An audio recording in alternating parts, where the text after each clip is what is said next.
Right Venkatareddy గారు మళ్ళీ అవకాశం ఇస్తాను మీకు.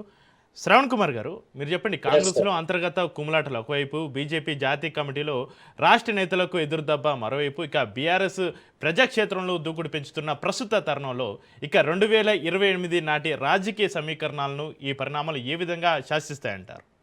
శ్రవణ్ కుమార్ గారు మీ విశ్లేషణ ఏంటి? ఆ, ఇప్పుడు కీలకంగా జాతీయ స్థాయి పార్టీ భారతీయ జనతా పార్టీ ఈ రోజు ప్రకటించినటువంటి కీలక పదవులు, రాజకీయ పదవుల ప్రకారం చూస్తే మన రాష్ట్రాల వైపు తెలుగు రాష్ట్రాలు, తెలంగాణ రాష్ట్రం గురించి మనం చర్చించుకుంటూ రాజకీయ అస్థిరతాల గురించి కూడా చర్చించుకునే ప్రయత్నం చేద్దామండి. హ్మ్. నేను మొదటి నుంచి అంటే చాలా రోజుల నుంచి చెప్తా ఉన్నాం, భారతీయ జనతా పార్టీ చివరి అంకంలోకి వచ్చింది, చివరి ఘట్టంలోకి వచ్చింది, చివరి టాస్క్ లోకి వచ్చింది. అంటే ఉదాహరణకు మనం చెప్పాలంటే మహాభారతం చాలా జరిగిన తర్వాత యుద్ధ సన్నివేశానికి ఏదైతే సన్నద్ధమైందో ఫైనల్ రిజల్ట్ కోసం చూస్తున్నటువంటి సిచ్యువేషన్ లోకి భారతీయ జనతా పార్టీ ఉంది. ఎందుకంటే హ్మ్. వాళ్ళు ఈ దేశాన్ని ఈ పూర్తి అఖండ భారత్గా కానీ లేదా వాళ్ళ భావజాలంగా ప్రకటించుకోవడానికి, అన్ని రాష్ట్రాల్లో భారతీయ జనతా పార్టీ గెలిపించుకోవడానికి జరుగుతున్నటువంటి టాస్క్ లో రకరకాలైనటువంటి ఆటంకాలను ఒక్కొక్కటి ఒకటిగా తొలగించుకుంటూ, అంటే రాజ్యసభలో వాళ్ళకి మైనారిటీగా ఉండటం, అక్కడ చట్టాలు అంటే పార్లమెంటు లోక్సభలో చేసుకున్న చట్టం అక్కడికి వెళ్ళిన తర్వాత నిలుపుదల అవ్వడాలు, ఇట్లా రకరకాల ప్రాబ్లమ్స్ ఉన్నాయి. ఏ రాష్ట్రానికి ఉంది ఆ రాష్ట్ర ప్రాబ్లమ్స్ ఉన్నాయి. చివరికి నిన్నటి తృణమూల్ కాంగ్రెస్ అనుకోండి, ఆమ్ ఆద్మీ పార్టీ అనుకోండి, రకరకాల రాజకీయ పార్టీల జంపు జిల్లాలతో రాజ్యసభ కూడా సంపూర్ణం చేసుకొచ్చిన తరుణంలో ఊహించని టాస్క్ పడింది. అది జెడ్ రూపంలో వచ్చినటువంటి నిరసన కార్యక్రమాలు, దాంతో వాళ్ళు కుబుసాలు కదిలేటటువంటి అంచిత పరిస్థితులకు నెట్టివేయబడ్డారు. సో దాని పరిష్కారం వైపుగానే వీళ్ళు ఇప్పుడు ఈ కమిటీని చాలా వ్యూహాత్మకంగానూ నిర్వహించారనేది నా ఉద్దేశం. రేపు 2027, 2028 రాబోయే ఎన్నికల దృష్ట్యా, అందుకే హ్మ్. ఇప్పుడు ఈ రోజు కమిటీలో చూడండి, 2020లో రాబోతున్న గుజరాత్, ఉత్తరప్రదేశ్, బహుశా హిమాచల్ లాంటి రాష్ట్రాలలో ప్రాధాన్యతమైనటువంటి పోస్టులు వెళ్ళాయి. వాళ్ళకు అధిక పోస్టులు ఉన్నాయి, వాళ్ళకి ప్రాధాన్యత కూడా ఉంది. సహజంగానే మనందరికీ తెలుసు, దక్షిణ భారతదేశం కన్నా ఉత్తర భారతదేశం ప్రయారిటీస్ ఎక్కువగా ఉన్నాయి. అవును. ఈ విధంగా వాళ్ళు ఎన్నికలే ఎజెండాగా వెళ్తున్నారు. కానీ అసలు వాళ్ళకు మొదటి నుంచి టాస్క్ గా ఉన్నటువంటిది ఏంటంటే సౌత్ లో మన తెలంగాణ కూడా వాళ్ళకు మొదటి నుంచి కూడా కాన్సన్ట్రేషన్ లో ఉన్నారు. కాకపోతే ఇక్కడ ప్రాంతీయ పార్టీ రాష్ట్రం ఏర్పడిన తర్వాత వాళ్ళకి ఎన్ని ఎత్తులు వేసినా కూడా, ఎంత ప్రయత్నం చేసినా కూడా ఈ తెలంగాణ రాష్ట్రంలో వాళ్ళు చొచ్చుకోరాలేకపోయారు. దీనికి ప్రధాన కారణం అంటే మళ్ళీ వాళ్ళ అంతర్గత కొమ్ములాటనే, వాళ్ళ అంతర్గత వైఫల్యం అనే చెప్పవచ్చు. అంటే ఇంత తెలంగాణకు ప్రయారిటీ ఎందుకు ఇవ్వలేదు, ఇప్పుడు ఇంత టాస్క్ తీసుకున్న తెలంగాణకు పదవులు ఎందుకు ఇవ్వలేదు అంటే, ఇక్కడికన్నా ఉత్తరప్రదేశ్, రేపు గుజరాత్ కీలకమైపోయి ఉంది వాళ్ళకు. ఎందుకంటే ఉత్తరప్రదేశ్ అండ్ గుజరాత్ బాగా వాళ్ళకు పట్టు ఉన్నటువంటిది మొదటి నుంచి కూడా. సరే, చాలాసార్లు గెలుస్తూ ఓడుతూ వస్తూ గెలుస్తూ ఉన్న ఉత్తరప్రదేశ్ లో అంటే సమాజ్వాదీ పార్టీ గెలుస్తూ వస్తుంది. ఇక్కడ గుజరాత్ లో కూడా మార్పులు వస్తూ ఉన్నాయి. నిర్విరామంగా అయితే 30-40 ఏళ్ళ నుంచి అయితే పార్టీ కీలకంగా ఉన్నప్పటికీ ఇప్పుడు గుజరాత్ లో కానీ ఉత్తరప్రదేశ్ లో పదవి గెలవకపోతే చాలా ప్రమాదంలో నెట్టబడతారు.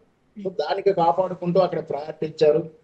ఇక తెలంగాణ కన్నా ఆంధ్రప్రదేశ్ ఇంకా ప్రయారిటీ గతంలోనే ఇచ్చారు, ఇప్పుడే ఇస్తున్నారు.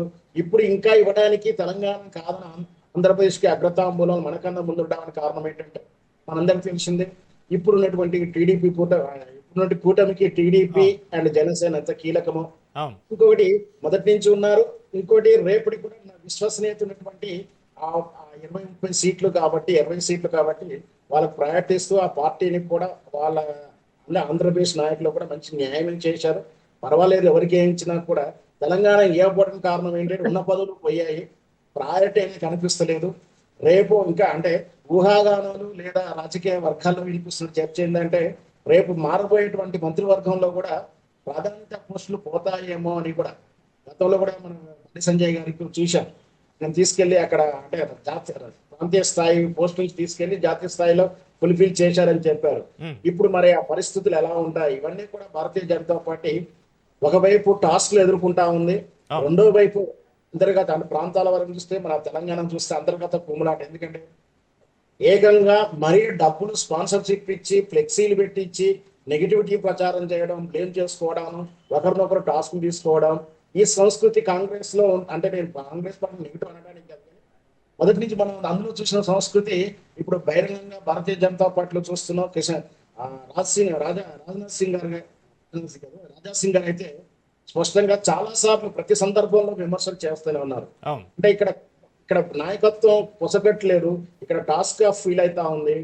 ఇకపోతే కాంగ్రెస్ కుమ్మనాటి గురించి మాట్లాడాలంటే మన రాష్ట్ర స్థాయిలో మనకు మొదటి నుంచి ఉన్నదే ఇది. దాంట్లో ఇంకొక మిగిలింది ఏంటంటే ఇప్పుడున్న ఈ 2.5 సంవత్సరాల పాలనలో మా నాయకుడు మా మంత్రి మీద ఎంక్వైరీ చేయండి అవినీతిని అని చెప్పి ఆ కాంగ్రెస్ పార్టీ వాళ్ళు ఇంకా ఫిర్యాదులు కానీ కంప్లైంట్ కానీ కేసులు కానీ చేయలేదు. ఎందుకంటే గతంలో చూశాం బయటి వాళ్ళకన్నా ముందే ఆ పార్టీ నాయకులే వాళ్ళ మీద కేసులు విచారణలు అప్లై చేసినటువంటి విధానం ఉంది.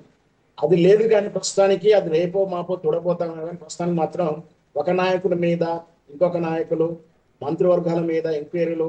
మేము అంటే అక్కడ పర్సంటేజ్లు కూడా మా మంత్రివర్గం వాళ్ళు ఇంకొక మంత్రివర్గంలోకి వెళ్ళి పని చేసుకోవాలంటే పర్సంటేజ్లు ఇవ్వాల్సిన పరిస్థితులు ఉన్నాయని చెప్పి వాళ్ళే బహిరంగ విమర్శిస్తా అంటే అంతర్గత కుమ్ములాటలు ఇంకా కాంగ్రెస్ లో ఇంకా రాను రాను పెరిగే అవకాశాలు ఉన్నాయంటారా?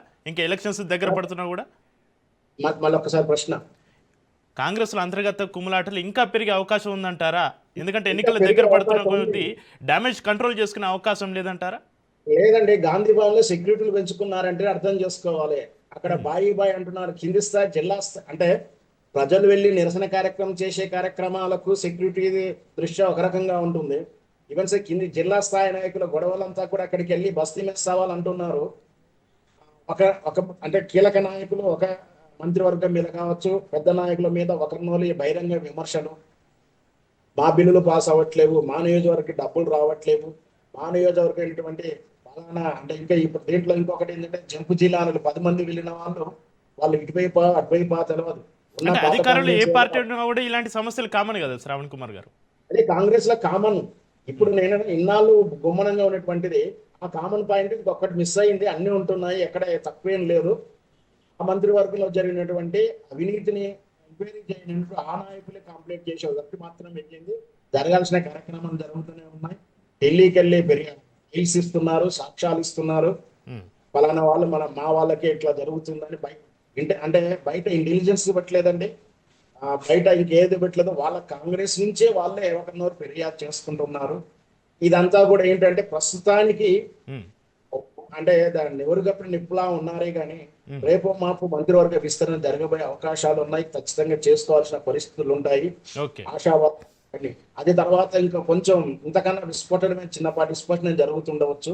దాని కొరకే రేవంత్ రెడ్డి గారు చాలా రాజకీయ చతురతతో జరగాల్సిన కార్యక్రమాలన్నీ కూడా ముందే పదవుల పంపకం చేసేస్తున్నారు. చిన్నపాటి కమిషన్ పదవులు ఇచ్చినా కూడా వాళ్ళకి క్యాబినెట్ హోదాలు ఇస్తున్నారు. ఇవన్నీ అంటే రేపు రాబోయే అసమ్మతిని ముందే నివారించడం వాళ్ళకు అంటే ఒక రకంగా మీకు రావాల్సినటువంటి హోదా వచ్చింది, మీకు గుడ్డ కారు వస్తుంది, మీరు ఎక్కడ వెళ్ళినా కూడా టోల్ గేట్ నుంచి ఈజీగా వెళ్ళొచ్చు, ఇట్లా ఒకనటువంటి కౌన్సిలింగ్ సిస్టమ్స్ ఉంటాయి. సో అంటే కమిషన్ హోదా కూడా క్యాబినెట్ హోదాలు ఇస్తున్నటువంటి తరుణం ఎందుకు అంటే ఖచ్చితంగా అసమ్మతిని అంటే నేను కూడా మంత్రి అనే ఫీలింగ్ ఆయనకు కలిగించడం. నాకు చిన్న